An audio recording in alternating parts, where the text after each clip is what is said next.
So often we'd say, oh, then I'd be learning out of order, and then what if I miss all these details? But no, we're not learning out of order.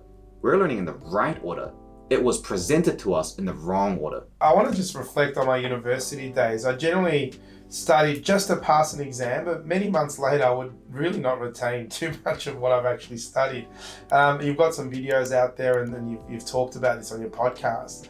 And there are times when actually I don't even know what I'm doing, and I'm like, and I'll retain it. So I feel like there is times where I'm studying in a way that makes me retain something, and then I know I actually do know when I'm not going to retain it. So can you talk about what's happening in our brain, and what are people doing right to retain and wrong not to retain? So that's a big question, and I'm happy we're a big answer, Justin. It's we can go deep. Yeah, that's actually a big part of that. This 2.5-hour workshop that I'm going to be doing later this evening, around why do we forget fundamentally. So we know that things are more memorable when certain elements are there, but we chalk it up to saying, well, some things are more memorable. It just happens. Some things tend to be more memorable. We're not thinking about it in terms of what can we do to change and modify our learning process to exploit the elements that do make things more memorable and then minimize the things that make things not memorable. So if we think about the things that are just inherently more memorable, they're usually things that we're more interested in, the things that we feel are more practically applicable. We can summarize all of that by saying we feel it's more relevant. We're more interested in things that are relevant to us. We can see the applicability of things if we see it's relevant to us. So this word relevance is this catch-all term. If it is relevant, your brain will naturally hold on to information for longer. And one of the side effects here, if something is relevant, we often see how it's connected to lots of other things. And therefore, we are able to use that knowledge more effectively too, because it's more connected, right? So the trick is to increase and force the brain to increase the relevance of new information. And so there's lots of things that we can do to force relevance. So one of those things would be trying to create analogies or find similar prior experiences or knowledge that we can use to explain or rationalize this new piece of information. But sometimes that's not possible. So the tricky part is that when we're learning new information, sometimes there isn't prior knowledge necessarily, especially if we're learning a lot of new information. So classic example here, think about sitting your chartered accountancy exams. There's a bulk of new information and it is relevant, but it's at the same time, it's kind of not relevant as well. And so it's hard to just tell your brain, I need this, therefore make it relevant. Your brain doesn't see it that way. And if we don't have enough prior knowledge to leverage off, it's very hard to force that state. So what we can do instead is we can work in these sort of passes or layers of the information. So if we don't think about that information as page 1 to page 100, and we just think about it as knowledge, like how knowledge would exist in the human brain. It's a sea of knowledge and you can swim freely in it. That's how it should end up being. And we just get rid of the idea that it's presented to us in this linear, ordered format. There are going to be certain pieces of information in that big block of what you're studying that are naturally more relevant to you because you just happen to have a bit more prior experience or whatever it is. You could be a competitive swimmer, and this analogy or this framework that's used for taxation somehow remind you of something that you learned when you were swimming, and you can say, oh, you know what, that reminds me of this thing. And that connection could actually make it more relevant. So what we do is we start by finding what's relevant, and we learn what's relevant first. And then we have slightly more knowledge than we did 20, 30 minutes ago. So now if we go through the same material again, something that was previously irrelevant is now more relevant because we have slightly more prior knowledge. So what we're actually doing is we're saying, well, we know we need prior knowledge to make sense of new information and make it relevant. But if I don't have prior knowledge, what do? Well, the answer is you create prior knowledge, which seems, kind of an oxymoron. It seems impossible. But by working in this way, it means that each new piece of information is always reasonably relevant to us because we're actively skipping things that are not relevant until a later time where it becomes relevant. So often we'd say, oh, then I'd be learning out of order, and then what if I miss all these details? But no, we're not learning out of order. We're learning in the right order. It was presented to us in the wrong order, right? We're learning the right order for our brain, for what we find is relevant. And this is where individual differences really shine through in terms of prior experiences and prior knowledge and things. And then after that, yes, sure, you might have missed something. So by all means, go through start to finish, see if there's anything that you missed. You can always pick things up later. but you should never compromise on building that relevance at the first possible stage just because you're afraid of missing something when you've got the option of coming back to it later and just picking up on it anyway. If it's irrelevant at the end of the day, it's going to be irrelevant, right? So if there's something that you look at and it's initially irrelevant and it might take you 15 minutes to sit down and really go through it, if you learned something that was more relevant first and then came back to that, maybe it'd only take you 30 seconds to learn that same amount.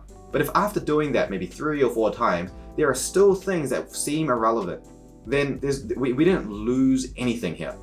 We didn't lose anything. Something that was irrelevant is now still irrelevant, and we can cover that the same way that we normally would have.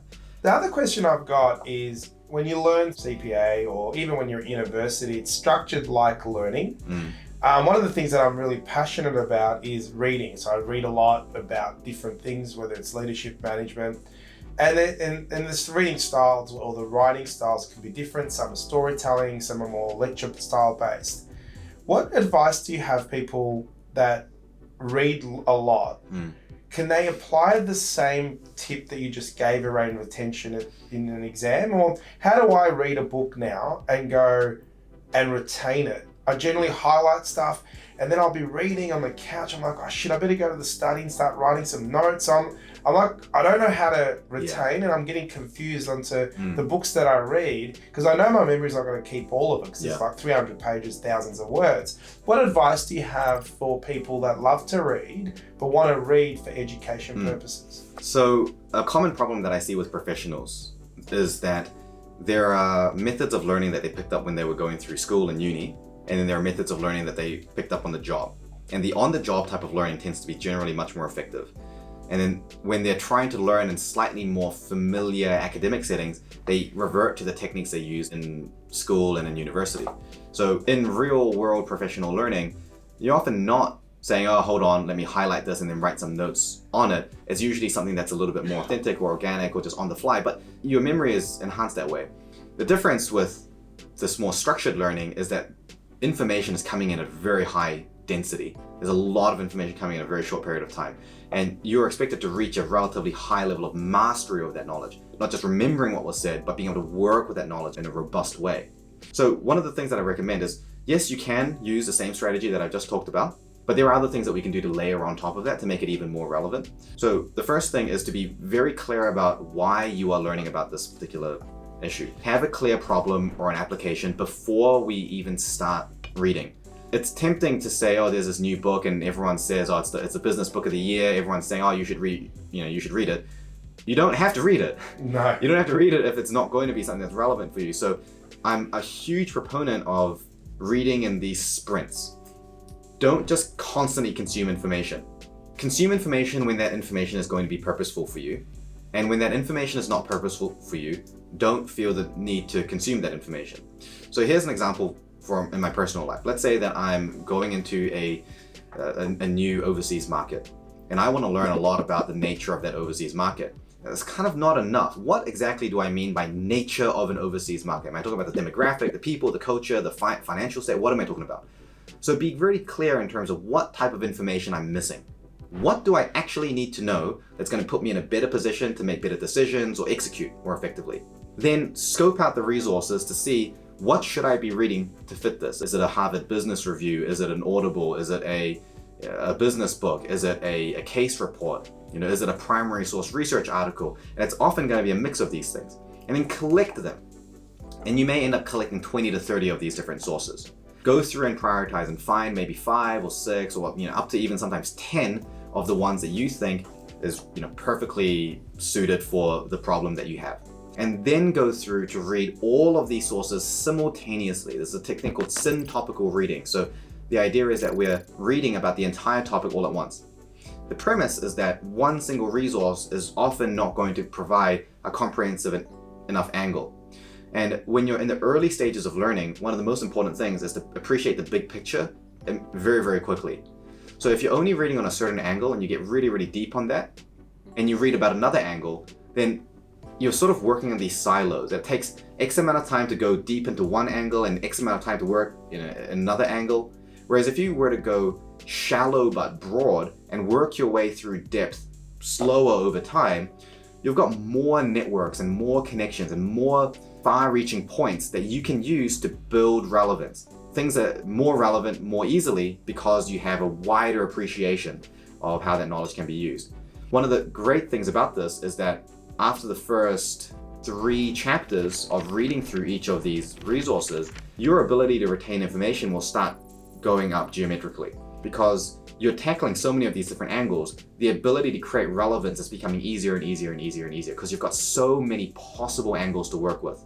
And then it will take you, let's say, a week to cover just chapter 1 of 5 different sources. And then it will take you another week to get to chapter 2. And then a week later, you're at chapter 4. And then a week later, you're at chapter 9. And then a week later, you're finished. So the total amount of time it would take to cover the books and cover the resources is roughly the same. But the amount you're able to hold on to is incomparably higher. This is how you can develop deep levels of mastery in a very short period of time. This is how you can be starting a new tech project when you've got a finance background, and you can talk to the software developer and you can talk their language and you can manage them ultra effectively, extract maximum value. This is the way that you can enter new markets and know so much about it. No one's going to be able to play you because you know it maybe deeper than that person might know it in certain angles. And you can work with that lingo. So this is the way that the world's sort of top performers will learn. And the technique that I've talked about is an adaptation of a concept called syntopical reading, S-Y-N, syntopical reading. Wow. This has blown my mind. Because generally what I'll do is, the book I'm reading at the moment is called Atomic Habits, very popular. James Clear. Yeah, and I love the book, and I have lots of habits. I actually am a creature of habit, and I'm reading this book. It's the only thing I'm reading about habits. I'm about a quarter of a way through it, but it's not the technique that you've shown. Whereas I do want to change some habits, and I want to learn how to create habits. There's lots, and I've never really dived into habit creation and blah blah blah.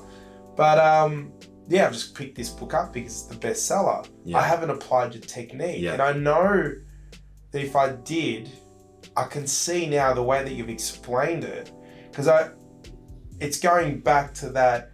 What's the problem you're trying to solve? Why that book? Why are you trying to learn it? And mapping it out a little bit in your head, and then tackling that in a structured way with looking at the overarching, helicopter view, and then applying your technique. And whereas here I've just picked the book up because I'm interested, and I'm up to chapter 6 or something, and it's pretty slow going, I have to say. And I don't know how much I'm retaining of it yet, because I feel like I haven't assessed that until I finish it. And I'll probably be about a month later, I'll be like, I have no idea what I read. This is the thing, the illusion of learning. Sometimes people will buy a book and not even read it.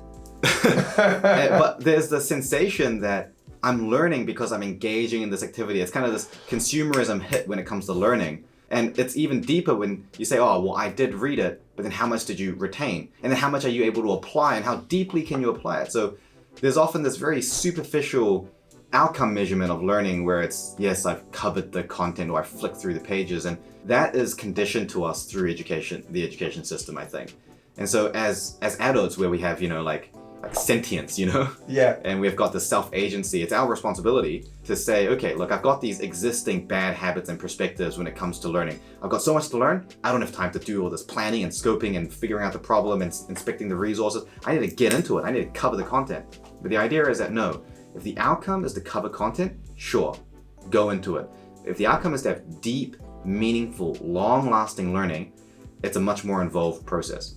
I will say though, when it comes to Atomic Habits, because I've read it myself, and then I've also looked at the primary research around habit building, and there's other books and things, and there's a model that I teach in my program as well around habit building. There are a couple of things that James Clear talks about that I think are a little contentious, and there are some angles that he's missing, but by and large, Atomic Habits is probably a rare exception to a book that is written extremely well, that covers a wide range of angles and explains them with a high level of accuracy. It is very uncommon to find a book that will cover a topic which, we say habit building. We say habit building because Atomic Habits was created. Before Atomic Habits, people didn't think about habit building as just a single term. It is a massive field of research. I gotta give props to James Clear because it's a very rare exception. So if that's the only book you're reading, you're probably not doing too bad. Okay, so I don't need to go back and scope this out. No, I'll take some tips on what you said. I think it'll go back to, I need to define the purpose really, really well. I know there's a few things that I'd like to change in how I approach life, and habits is what I've identified as potentially the solution. So that's how it's come about. But I need to go back a little bit. But I thank you for the tip. But yeah, it's cool. I'll add just one more thing, is that after you've done the sprint of reading, you should have a period where you're not consuming more information so that you can deeply apply what you've learned and you can go and feed that back. So often when you apply it, you'll find more gaps and then you have to go back to that resource. But if you're constantly consuming information, you don't give yourself the chance to consolidate that. So I'll usually read intensively, sort of 20 to 50 different things within a period of a month. And then I'll spend 3 months consuming almost nothing new, but just deeply consolidating, going back to the resources and just getting to a point where now that is part of who I am. That's my life, that's my schema. I'm not gonna forget that ever. And I can move on to my next sprint. Yeah, I like that, because one of the things that happened, even when I was reading Atomic Habits, I'm then a quarter of the way through or so, I just want to apply some of the things in the first few chapters. I'm like, I want to put the book down because I'm not wasting time, but it's like I've spent 3 hours to get through the next few pages or whatever it was. I'd rather do, you know what I mean? Yeah. So it's this chicken and egg of, Yeah. So I think the sprint, get it done, and then apply before you consume something else is great advice. Yeah, and in this case where you're thinking, yep, I'm already getting to the point where I want to apply it, just stop there and just apply it. You don't have to, sometimes some resources are so dense. I find this especially with Harvard Business Reviews, they're really dense. Sometimes I'll read through one page and think, you know what, I actually need to test this in my organization for the next month. And then I'll go back to it. So in some cases, the information source is so dense that you should just practice it straight away. When you get that feeling, I want to practice it, go ahead and do it, especially if it's a skill. I want to go into the next topic